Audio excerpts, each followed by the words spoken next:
Five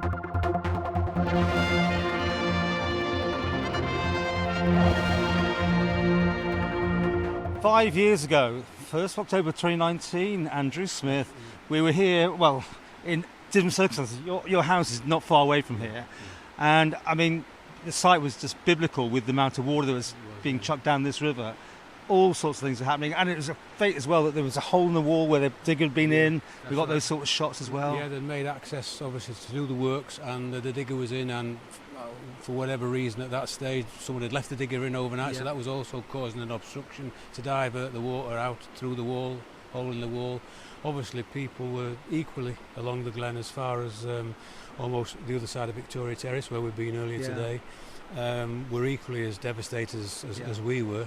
So obviously I just felt that, you know, somebody needed to just do something and sure. And we'll do that. So, pull everything together. I mean, in your case, the water was coming down the road at you this time, and that because that hole in the wall caused That's right. Yeah, that's the thing that beggars belief, is that there was capacity in the river. Yeah. Because the water was coming down the road. But remind me, because there was some sort of obstruction in place that time. I mean, it's now gone, hasn't it? Which didn't help because there was things coming down the river. It was a heritage sluice from the days of obviously when Laxey was using water for various, you know, power and industries. So that was a pinch point, and with the debris that often a river does pick up in flood conditions, it just became like a beaver's dam, and it was just a nightmare. So that has now been removed. We managed to get that out of the way, and we've now got a clear flow through the river, and we've reinforced all the banks, if you've seen the work. And these are pictures we're now going to start showing. This is a millions and millions of pounds of projects. This doesn't come cheap, I guess. No, it's multi-millions, and it's still due. The work will continue until 2026. Obviously we can only work in the river at certain times of year because of wildlife and fauna and flora and things. We understand all that, so we're limited to just certain months during the summertime. So during the winter time they can do obviously on land works. There's still a lot of road drainage to do. Still working on Minorca Hill and Ballarat and the Ramsey Road, and then hopefully the next tranche of works within the river will be from the tennis courts east, which is down towards the Shore Hotel, the harbour wall there. You've been very actively involved yourself, and I think you built some of the walls even, but the concern around here must be that people couldn't get insurance, that they probably couldn't sell their houses.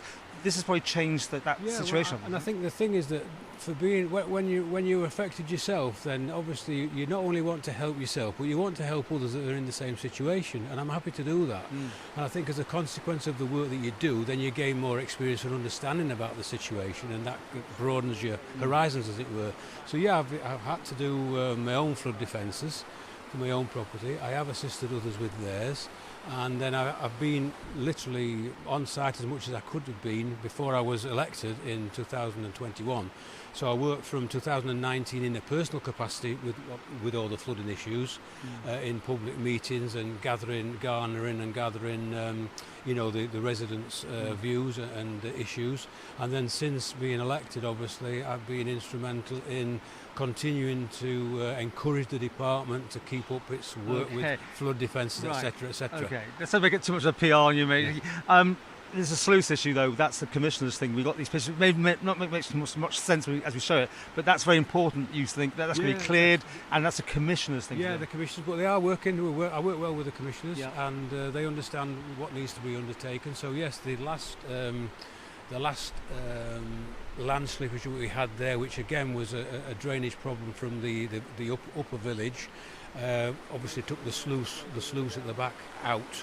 And that now needs to be repaired to ensure it works, functions as it should function, to take the water where it should take it. And you popped up a hill. I shot you from the bottom. There's rock armour there. That was just a very small area, but again, very important because these are pinch points, aren't they? Yeah, they are pinch points. And the thing is that don't forget that a lot of these culverts are to take increased water flows from the drainage works that they're doing, that people are doing for people in their houses, homes. That they're diverting rainwater into certain gullies, etc. And road drainage is coming to these gullies. So the gullies need to be reinforced to enable them to accommodate with the increased capacity. Now, just after the floods 5 years ago, we went further upstream and we titled the thing, something waiting to happen almost, the ticking time bomb, because, again, you're reliant on anything that clogs the river can cause you issues, right? Yeah, well, I think we had issues as well with, and I'm not portioning blame, but it did happen. It's easy to cut trees down but if you're in a restricted site, it's not quite so easy to move them. And there was a situation at some point where obviously they cut a tree down and just leave it wherever it fell. In its full form, not cut it into logs. So therefore we had experienced in the 2015 flood where literally logs were coming down the river like battering rams, and one actually came into our garden and took the greenhouse out. Oh wow! So you're talking it with the power of water plus a log. So what we did say, well, in future, if you're taking a tree down and you can't remove it from site, at least cut it into manageable pieces, or as they used to do in olden days, bind all the trees together so that at least they're on the bank, because the river thinks, great, I'm in flood, I'll pick up anything that I possibly can that's in my pathway. And also we've got a shot of a landfall here, took a tree out and took the whole bit area. That must be another concern, because, this can happen anywhere as well. It can happen anywhere. And I'm a great believer, and I've explained to this to a number of people, and only from the benefit of me being involved in this. I'm no flood, I don't want to use the word expert, but I'm not a specialist. Yeah. But what I'm saying is that when I've noticed now, and it's funny because I'll be driving around and I say to my wife, if I see water coming out of somewhere that I've never seen it before, I say, I just need to stop. What are you stopping for? Oh, well, I just need to stop a minute to check this out. So water's never come from here before. So the thing is that building, obviously when you're building, when you're putting more impervious surfaces down, concrete, tarmacs, slates on the roofs, etc., water, and what I've said, you need to then just harness that water and take it the way it wants to go. Because water will just go where it wants, right? If you try to stop it, then unfortunately it might be a bad decision. Finally, we have a quick shot here of a weather station, the Laxey's own weather station, which is very interesting and quite important as well, because it's measuring the wind, it's giving you a readout of the waterfall and that sort of thing. The water, rain. We're very fortunate that I call him Bocker, Freddie Gross. Bocker, his nickname, everybody knows him in the village as that. And him and his father have been in the village donkey's years. Obviously, his father's died a few years ago now, and he knows all about the weather, the tides. He's a real local Laxey Manx man. And obviously he became part of our team, and is it a team that we have here? I've got a photographer that goes around every day checking on the works. I've got a guy that then uploads it to the website, and then I've got Bocker that's doing all the weather monitoring. And the thing is here that we have that, and it's measuring, as you say, wind and rainfall in Laxey, and this is a 24/7 365, and it actually then it goes to a website every half an hour. Right. So it's actually streamed to a website every half an hour. So we've got an up-to-date situation of Laxey's weather, not just the Isle of Man weather. So we're very privileged to have that. The guy that's interested, a micro weather forecast. Yeah, and the guy that's interested to do it. So I think we've got a very good team that's integrated and really concerned for the whole of the residents to ensure that we don't suffer such an event again in Laxey. So here we are, 2024. In the last 5 years, fingers crossed, touch wood, wherever. Yeah. Nothing quite on that scale, nothing even close to it. But it could be tomorrow. And we don't know. Yeah, never say never. Don't tempt fate. But what I would suggest is that the mitigations that have been put in place. Yeah.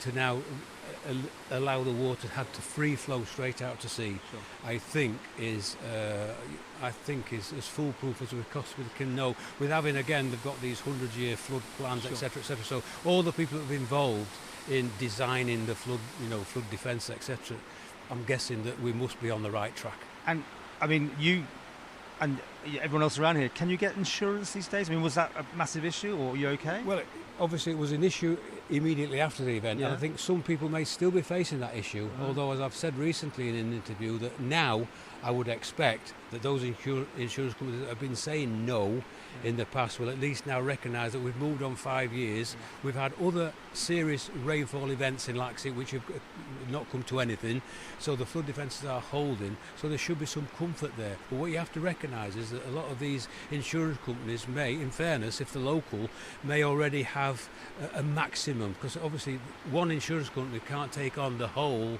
of an area, because otherwise they're overcommitted. So and many people don't want to go with one company, they want to choose, and rightly so, choose their company. So what we're trying to do now, I'm trying to still engage with those companies to explain to them what's happened, and hopefully from media like this they'll understand it, and then see if we can actually help people. But I have heard in recent days, and 5 houses have been sold on the Glen Road since 2019.